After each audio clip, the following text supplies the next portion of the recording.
Yahoo minasan, welcome back again with Mr. K di sini. Jumpa lagi di pembahasan One Piece nih. Salah satu pertanyaan cukup klise namun sering diajukan, kenapa angkatan laut gak berani sama Yonko? Tapi giliran Luffy ya kok main dia jarah aja si Our Bakasenjo. Untuk menjawab ini ya tenang, dua pertanyaan tadi bakal Mr. K jawab seluruhnya kok. Tapi sebelum itu seperti biasa jangan lupa klik videonya dan like oke? Dan enjoy konten untuk ngisi waktu luang ini Let's go. Alasan Marin sangat berhati-hati ke Yonko. Kita coba menjawab pertanyaan awal dulu ya. Kenapa angkatan laut selalu kayak mikir panjang semisal mau nyerang Yonko? Mau bertindak semena-mena apapun ya, itu Yonko membahayakan dunia, masyarakat, dan lain sebagainya. Kenapa malah Marinnya lebih memilih diam? Hampir kayak polisi India aja, datangnya pas semua udah selesai. Kurang lebih kita bisa menemukan 3 alasan untuk menjawab pertanyaan akan fenomena seperti ini Kita bahas satu persatu ya. Yang pertama, Yonko adalah salah satu penyeimbang dunia. Pertama, dulu sebelum time skip ada istilah 3 kekuatan penyeimbang dunia dan Yonko adalah salah satunya. Nah katanya ya semisal 3 kekuatan dunia ini goyah maka dunia bisa benar-benar hancur. Apakah memang benar demikian? Tentu gak sepenuhnya benar ataupun gak sepenuhnya salah sih. Tapi bukannya si Chibukai udah dibubarin dan dunia malah aman-aman aja. Pernyataan ini ya gak valid dong. Dilihat dulu itu si Chibukai memang dibubarin tapi pemerintahan dunia langsung punya penggantinya yaitu Pacifista yang dinilai kekuatannya setara atau bahkan lebih hebat dari si Chibukai. Penyeimbang dunia ini juga dipikirkan matang-matang. Yonko bisa dibilang adalah tonggak di New World, membagi celah antara mana yang dapat dikuasai bajak laut sepenuhnya maupun yang enggak. Ini untuk gak menyerahkan seluruh kekuasaan yang tak disanggupi pemerintahan dunia. Lepas tak terkendali, melainkan masih terkontrol dengan baik dan perannya diambil alih oleh Yonko. Terbukti kan, dunia bawah aja ya selalu lebih dikuasai Yonko karena ini ranah yang gak mudah dimasuki oleh pemerintahan dunia secara terang-terangan. Butuh agen rahasia seperti Stasi baru dapat masuk, tapi pengaruhnya gak sebesar Yonko sih. Mengingat Big Mom bisa mengundang para raja bawah tanah dan Kaido jual beli senjata maupun Smile sampai Aurat Bahagia yang buka bisnis jasa pengiriman. Itu baru satu case ya, belum yang lainnya. Maka dari itu semisal Yonko hilang, memang dunia bisa terguncang. Kehilangan salah satu tonggaknya, dan sebab itulah ketika nama Yonko tumbang, perlu ada penggantinya agar dunia gak hilang keseimbangan. Jadi seperti yang terjadi lah sama Big Mom dan Kaido ketika dikalahin, tiba-tiba langsung kan bikin pengumuman, ini nih Yonko baru. Butuh banyak armada dan persiapan. Kedua, menumbangkan Yonko bukan perkara mudah Bagaimanapun ya, gak munafik bagi pemerintahan dunia misalkan ada kesempatan, ya mereka mau-mau aja menghabisi para Yonko untuk mempertegas mana yang dicap sebagai penguasa yang asli. Tapi masalahnya adalah butuh persiapan yang sangat amat matang bagi angkatan laut maupun pemerintahan dunia untuk menumbangkan Yonko. Yonko selalu identik dengan kekuatan yang besar, termasuk armada yang mereka miliki. Satu armada berisi ratusan orang, belum kalau jumlah krunya ya seabrek-abrek ngalahin keluarga besar satu kelurahan macam bajak laut Shirohige. Jelas itu bukan perkara mudah. Sebab itulah ya, dari sekian banyak nama Yonko, baru Shirohige doang yang berani mereka ajak open war karena beberapa faktor. Pertama ya, mereka punya Sandra. S1 itu berstatus sebagai komandan divisi kedua Shirohige Pirates, dan yang kedua ya dibantu si Chibukai. Jadi ya mereka pede.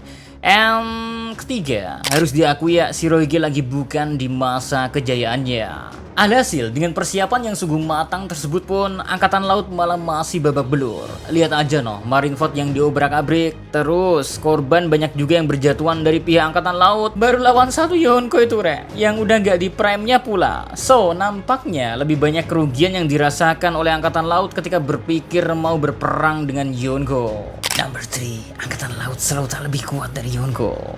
Nah, alasan ketiga ini cukup menohok. Perlu diketahui dan disadari ya, Marin gak ada apa-apanya di hadapan para Yonko. Mau itu di era yang lama maupun di era yang sekarang ini. Marin setingkat admiral sekalipun ya, belum ada yang berhasil mendesak Yonko sampai ke titik maksimal.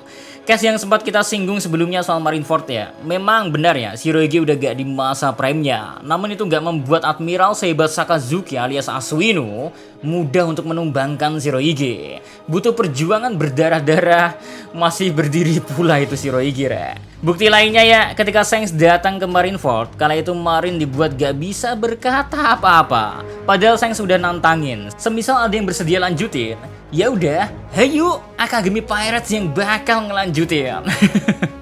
Sengoku selaku Fleet Admiral kala itu ya lebih memutuskan untuk menghentikan perang. Gimana pun mereka sadar gak ada yang lebih kuat dari Shanks. Kejadian serupa tapi tak sama tersaji di Wano Kuni. Kala Aramak yang dengan gaya-gayaan mau menangkap Luffy lagi-lagi dibikin tak bergeming begitu baru merasakan haki dari Shanks. Bahkan Luffy yang sekarang pun kenyataannya bisa menang ngelawan Kizaru re. Dan harus diakui ya, level Admiral kekuatannya belum melampaui para Yonko, terlebih kalau Yonko ini powerful dan ada di masa prime-nya. Terus bagi gimana? Kalau bagi ya itu giliran Hoki yang bekerja. Kayaknya bahkan ya bagi untuk mutusin anak buahnya Mihawk untuk nyuruh ngehandle Admiral, belum tentu Admiral bisa ngelewatin Mihawk kok. Karena ya kita tahu lah kekuatan Mihawk itu segila apa. Oke? Fenomena Marin dan Yonko saat ini. Oke, itu tadi beberapa alasan soal Marin yang gak bisa menyentuh Yonko sembarangan. Butuh persiapan matang maupun dampak andaikan mereka tetap nekat menyerang. Maka ya, kita ke pertanyaan lain. Kok Luffy nggak begitu? Seolah-olah Luffy itu selalu diserang, digas lah, ditancap gas lebih kenceng oleh para pemerintahan dunia ataupun angkatan laut.